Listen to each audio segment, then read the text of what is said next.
Hello friends, आज आपण एकदम मऊ लुसलुशीत आणि जाळीदार असा उत्तप्पा बनवायची रेसिपी बघणार आहोत।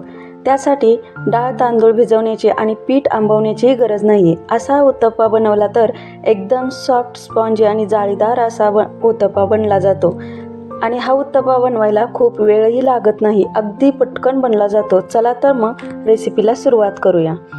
त्यासाठी मी एका मिक्सरच्या भांड्यात 1 कप एवढा रवा घेतला आहे। हा बारीक रवा आहे। तुम्ही जर मोठा रवा वापरणार असाल तर तो एकदा मिक्सरला अगोदर फिरवून घ्यायचा। त्यानंतर त्यामध्ये जेवढा रवा घेतला आहे तेवढंच दही घालून घेणार आहोत आणि आता हे दही घातल्यानंतर मिक्सरला फिरवून घेणार आहोत। नेहमी आपल्याला जो रवा दही घालून 5-10 मिनिटांसाठी भिजत ठेवावा लागतो, तसं न करता आपण हे मिक्सरला फिरवून घेतल्यामुळे डायरेक्ट भिजू न घालता उत्तप्पा करू शकतो। त्यामुळे आपला वेळही वाचतो। आणि आता हे एका बाउलमध्ये मिश्रण काढून घेणार आहोत आणि आता यामध्ये जेवढं दही घातलं होतं तेवढंच पाणी घालून घेणार आहोत। मी इथं मिक्सरच्या भांड्याला थोडं दही आणि रव्याचं मिश्रण होतं, त्यामध्येच पाणी घालून ते पाणी यामध्ये घालून घेतलं आहे। आता हे चमच्याने व्यवस्थित हलवून घ्यायचं, म्हणजे एखादी गुठळी राहिली असेल तर ती निघून जाईल। आपल्याला बॅटर अगदी डोश्याच्या बॅटरसारखं बनवायचं आहे। आता हे सर्व व्यवस्थित हलवून घेतल्यानंतर आपल्या बॅटरची कन्सिस्टन्सी पहा ह्या टाईपची झालेली आहे। एकदम असं चमच्याने सोडलं जातं, हे पहा या टाईपमध्ये।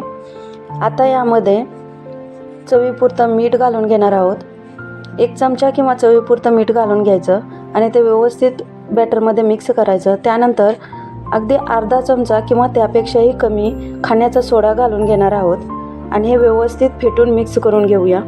असं चांगलं फेटून घ्यायचं, म्हणजे आपण घातलेला सोडा हा व्यवस्थित मिक्स होऊन ॲक्टिवेट होतो। आणि आता सोडा घातल्यानंतर आपल्याला लगेचच उत्तप्पा बनवायला घ्यायचा आहे। त्यासाठी मी इथं थोड्याशा भाज्या चिरून घेतल्या आहेत। त्यामध्ये कांदा, कोथिंबीर, टोमॅटो, मिरची आणि पातीचा कांदा थोडा बारीक चिरून घेतला आहे।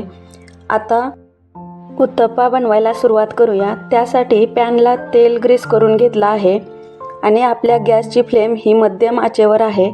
आता यामध्ये पळीने असं बॅटर घालून घेणार आहोत। उत्तप्पा खूप पातळ डोशासारखा नसतो, त्यामुळे थोडं जाड असं बॅटर पसरवून घेऊया। बॅटर सोडल्यानंतर आपल्या बॅटरला थोडे थोडे बबल्स यायला लागतात। हे पहा वरती बबल्स दिसतात तुम्हाला। त्यानंतर वरची बाजू ओली असतानाच त्यावरती भाज्या घालून घेणार आहोत। बारीक चिरलेला कांदा घालून घेणार आहोत।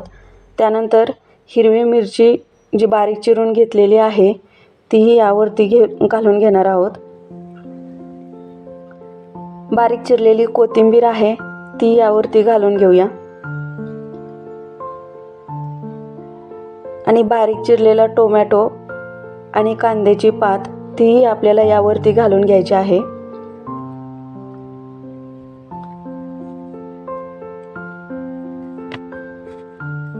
अशा सर्व भाज्या याच्यावरती घालून घ्यायच्या, ओलं असतानाच थोडंसं घालून घ्यायचं। त्यानंतर चमच्याने असं थोडंसं दाबून त्या भाज्या बॅटरमध्ये चिकटवून घ्यायच्या आहेत।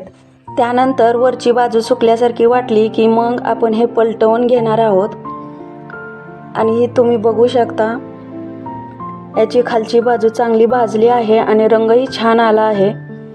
त्यानंतर थोडंसं असं दाबत फिरवून घ्यायचं आणि 1-2 मिनिट झाल्यानंतर ही खालची बाजू भाजली की आपण हे पलटवून घेणार आहोत आणि तुम्ही बघू शकता आपल्या भाज्यासुद्धा बॅटरबरोबर मस्त अशा भाजल्या गेल्या आहेत। असं 1-2 वेळा पलटवून घेऊन हा उत्तप्पा व्यवस्थित भाजून घेणार आहोत आणि पहा किती छान असा जाळीदार मऊ लुसलुशीत आपला उत्तप्पा बनला आहे। असा पटकन होणारा आणि तेवढाच चविष्ट उत्तप्पा एकदा तुम्ही नक्की बनवून बघा। तुम्हाला ही उत्तप्पाची रेसिपी कशी वाटली ते कमेंट करून सांगा। व्हिडिओ आवडला तर व्हिडिओला लाईक आणि शेअर करा। चॅनलवर नवीन असाल तर चॅनलला सबस्क्राईब करायला विसरू नका।